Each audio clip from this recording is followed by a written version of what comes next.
Get ready. The DE Talk podcast starts now. Insightful conversations and dialogue helping you put the human factor back in HR. Picture compliance and recruitment as a Venn diagram, two circles that seem separate, but have a powerful sweet spot where they overlap. That intersection? It's where the magic happens, shaping fair and equal workplaces. While these two functions may feel worlds apart, they're actually more connected than you would think. In this episode of the DE Talk podcast, Mike Bazinet, longtime member and advocate, explored why compliance and recruitment shouldn't just run parallel. They should work together. When these teams truly understand each other, the results are game-changing. Stronger compliance, smarter hiring, and a workplace that thrives. Give us 15 minutes and we promise it'll be worth it. You may even want to attend DeemCon for more inspiration too. What an honor to be up on this stage in front of all of you. And thank you to all my veterans out there and my brothers and sisters in arms. Thank you for your service. And thank you for all of you who support them every day. So let's get right into this. I have about 15 minutes, right? And I'm just going to talk to you a little bit about something that's really, really important to me. And that's the relationship between a recruiter and a compliance expert. And I'm going to try and teach you that through my story and how it happened to me. So hopefully you'll enjoy this at least a little bit. Let's get some housekeeping out of the way. My bio, read it, okay? It's just a bunch of fluff. People wrote some crap down and put it on a piece of paper, and that's it. All you need to know about me, the only thing you need to know about me is I'm a simple recruiter. That is all I am. I have been a recruiter for 26 years, and I think I actually was put in this world to do that because I love talking to people, I love training recruiters, I love everything about recruiting. So if you know anything about me or want to talk to me, just know I'm just a simple recruiter. That's all I am. And that's all I ever will be. My first DeemCon was over a decade ago. I came to this event. And I'll tell you what, I say this all the time to member companies and to the association and to everybody I know, that this event right here is the biggest event in I get out of this event the most of any event I go to. Because we really get to talk about what we're doing, and we get to learn from each other. And that, to me, is what a conference should be, and Deem does that. So if you're a first-timer here, please talk to me, talk to anyone on the board, and I think you'll hear from all of us say the same thing. If you would have told me, though, that I would be up here today on this stage, I literally would have laughed you out the door. I might have kicked you out the door. And there was a reason for that. Like I said earlier, I'm a recruiter. And to be quite honest with you, I didn't like you. I didn't like compliance people. I just didn't. You were ruining my life. See, I was just a recruiter that wanted to put people in the company. And all of a sudden, you're telling me what I got to do? No, I didn't like you. I'm sorry. I'm just being honest. And if I offend you, I'm so sorry. It's not really what I want to do. But there is some good news. The good news is I like you now. I do. I honestly do. I like you. People are awesome, right? So my recruiters in the room, can you all stand up? If there's any recruiters in here, stand up. Come on, don't be afraid. Thank you. Recruiters, I'll tell you this, recruiters. You are the first tip of the spear. You are the ones. You are the ones that are meeting people, talking, and you are the ones helping us drive this program that we call compliance. And that might scare the bejesus out of you because it scared me when I heard about this. And compliance experts, I was that recruiter. I was the one that kept you up at night. I was the one you were having dreams about. I was the one that said constantly, why? That's stupid. What do you mean I can't look at that resume? I just want to hire the person. How hard can this be? I was him. And I'm sorry for that, and I apologize to you. But along the way, I learned something. And I learned that I needed to understand this business if I was going to be successful in it. And I took the time, at that time, to start really doing something. And what would happen here is when our compliance expert would come down, she came from another building and would come over, and everybody knew when she was coming. Because what would happen is the door made an odd sound when she opened it up, and I could never mimic it myself. And it was click, click, click, click.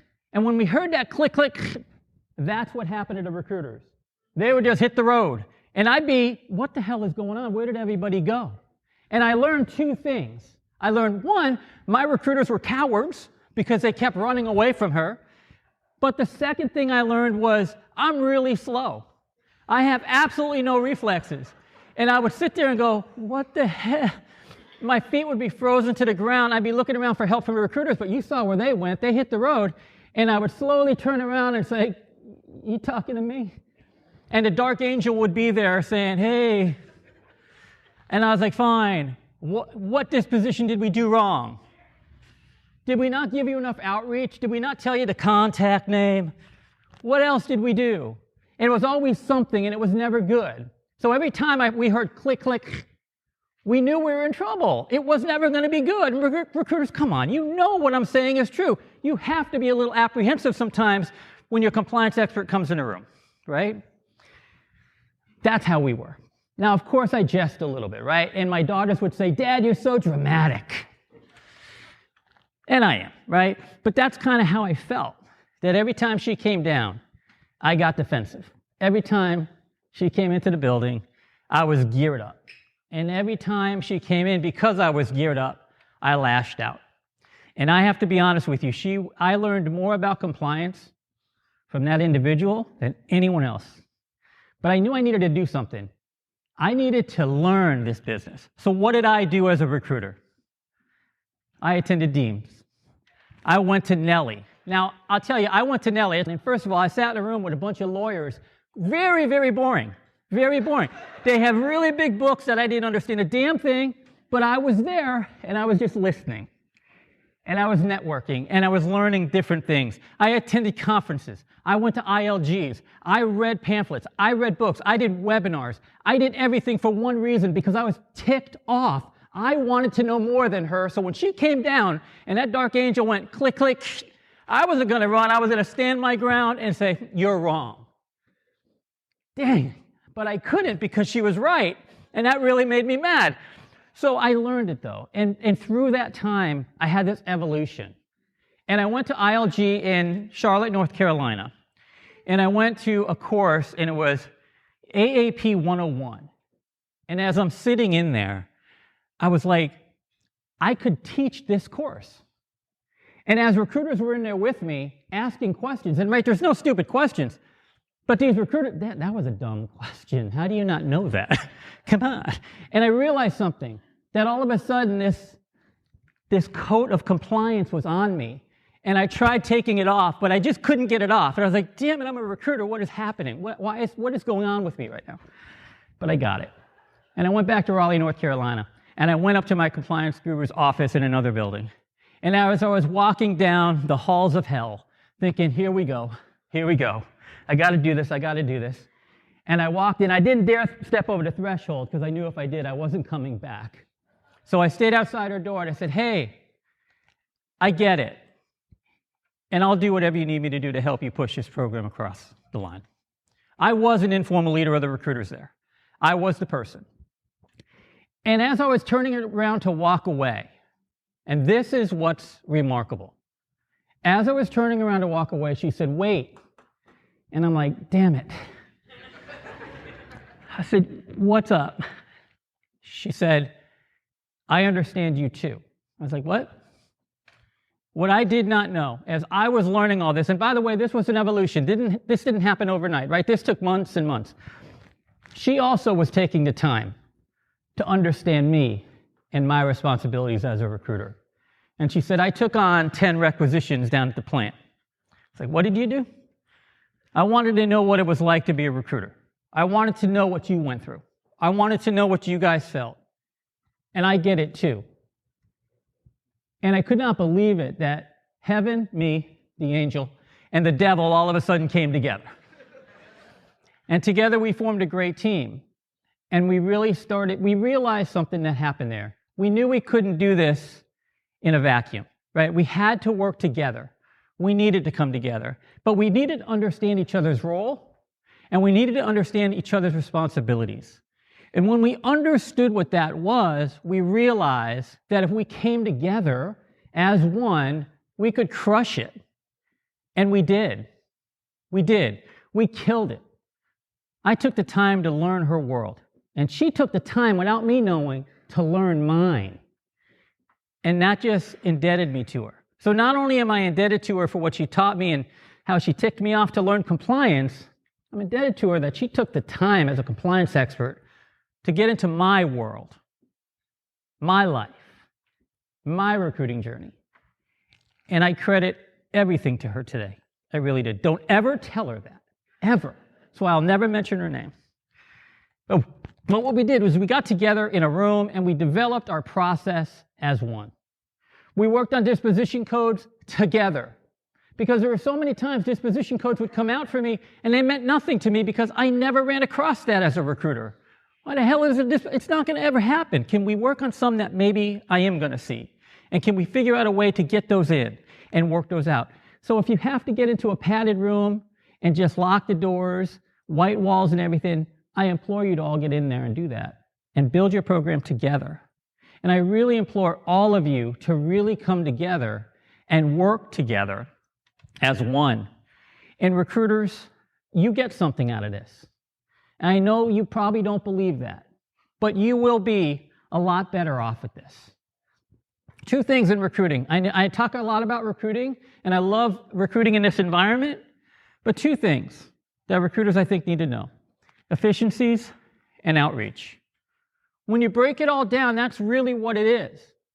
It's nothing more than that. Now, of course, there's things underneath each of these words, but it's really becoming efficient with how you work and how you do your job.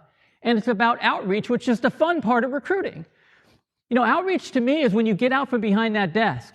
As an Air Force recruiter, when I was recruiting for the U.S. Air Force, the Air Force called it getting stuck behind a desk. Don't get stuck behind a desk. Get out there. Talk to people.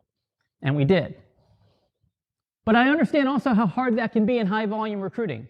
I know it's not easy. I know it's tough. Timing is everything for us. And when we're on the road, we're not on the phone. We're not making contact. We're not doing anything we feel in our hearts, but we really are doing a lot. And we're spreading the word.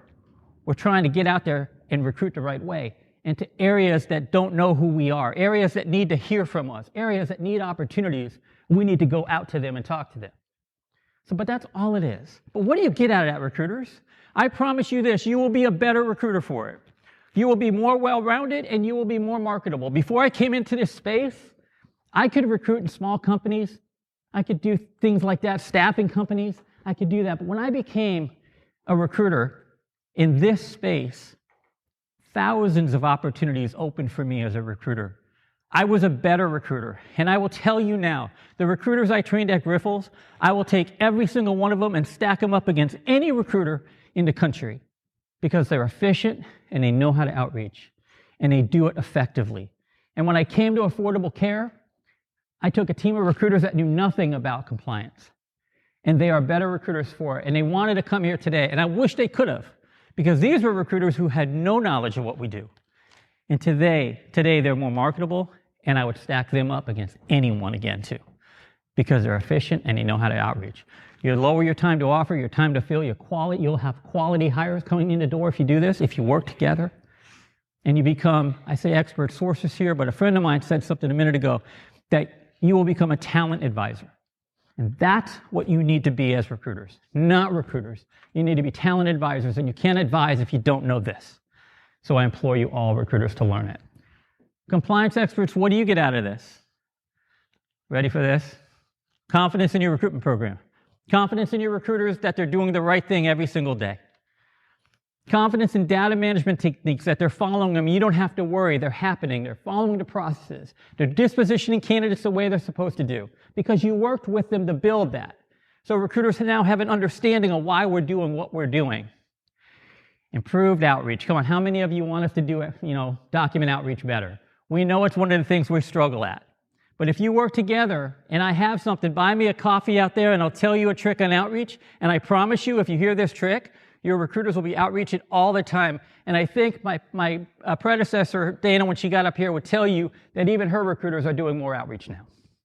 It's not hard. It doesn't have to be. But if you teach recruiters the importance of it, they'll do it for you. And successful audit outcomes. That's what all of you want, right? We need to work together. So what I'm going to ask all of you to do in my last 2 minutes is this. I know many of you came together, recruiters and compliance experts. Throughout this conference, I'm going to implore you to not sit with your compliance guru, if you will. Recruiters, sit with another compliance expert. And compliance experts, I'm going to ask you to not sit with your recruiters. I'm going to ask you to sit with other recruiters and talk to them about what they're going through and what they do. And you will find common ground. And compliance experts, when you're talking to other recruiters from different teams, listen to what they're telling you. If they tell you the same things your recruiters are telling you, guess what? It's real. And we might want to change. We might just want to think about that. If I heard it from my own team, and I'm hearing it from this team of recruiters and that team of recruiters, maybe I need to get together with mine and have a conversation with them and think how we can work together. And recruiters, when you're talking to those compliance gurus and they're telling you the same thing that your compliance expert is telling you, maybe you should listen too.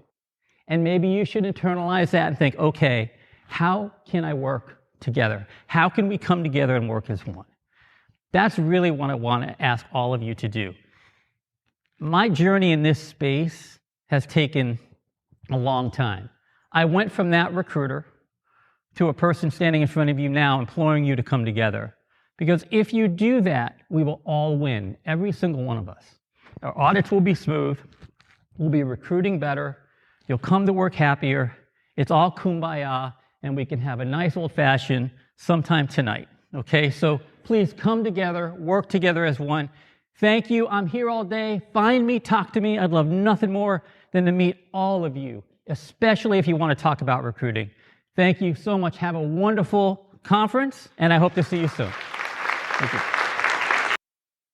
This conversation is just a glimpse of the powerful discussions happening live on the DeemCon stage. Don't just listen, experience it for yourself. Join us in Scottsdale, May 21st through the 23rd for even more expert insights, networking, and game-changing strategies.